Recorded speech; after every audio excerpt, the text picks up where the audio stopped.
Hello friends, Akshaya Tritiya every year celebrate చేసుకుంటాం. But Akshaya Tritiya గురించి మీకు తెలియనివి ఈ వీడియోలో చూద్దాం. ముందు అక్షయ తృతీయ గురించి పురాణంలో ఏముందో చూద్దాం. అది చూసే ముందు ఛానల్ని దయచేసి సబ్స్క్రైబ్ చేయండి ఫ్రెండ్స్. ద్వాపర యుగంలో కృష్ణుడి బాల్య స్నేహితుడు అయిన కుచేలుడు చాలా కష్టాల్లో ఉండి సహాయం కోసం కృష్ణుడి దగ్గరికి వెళ్తే, కృష్ణుడిని కలిశాక కృష్ణుడి కోసం తెచ్చిన అటుకులు ఇవ్వడానికి ఆలోచిస్తూ ఉన్నప్పుడు ఆ అటుకుల్ని కృష్ణుడు తీసుకుని తింటాడు. తనలాంటి పేదవాడు తెచ్చిన దాన్ని కూడా కృష్ణుడు తిన్నాడని ఆ ఆనందంతో తను వెళ్లిన పని గురించి మర్చిపోయి బాధపడుతూ తిరిగి ఇంటికి వెళ్తున్నప్పుడు దూరం నుండి తన ఇల్లు అంతా మారిపోయిందని, అది అంతా కృష్ణుడే అడగకపోయినా సహాయం చేశాడని అర్థమయ్యి సంతోషపడతాడు. ఇది జరిగిన రోజునే అక్షయ తృతీయ అని పిలుస్తారు.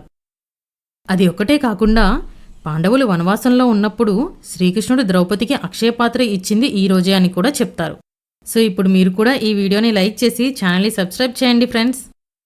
సో మనం కూడా కృష్ణుడిలా ఈరోజు దానం చేస్తే అలాంటి దానాలు మనం ఎప్పటికీ చేయగలిగేలా మనం ఉంటాము అని నమ్ముతారు. ఇప్పుడు అక్షయ తృతీయ వర్డ్కి మీనింగ్ చూద్దాం. అక్షయ తృతీయ, అక్షయ అండ్ తృతీయ అనే పదాల కలయికతో వచ్చింది. అక్షయం అంటే ఎప్పటికీ తరగనిది అండ్ తృతీయ అంటే థర్డ్ డే. తృతీయ అని ఎందుకు పెట్టారు అంటే వైశాఖ మాసంలో శుక్లపక్షంలోని 3వ రోజునే అక్షయ తృతీయ వస్తుంది కాబట్టి ఈ రోజు పేరులో తృతీయ అని పెట్టారు. వైశాఖ మాసం దానాలకి చాలా ఫేమస్. అక్షయ తృతీయ వైశాఖ మాసంలోని శుక్లపక్షం 3వ రోజున జరుపుకుంటాం.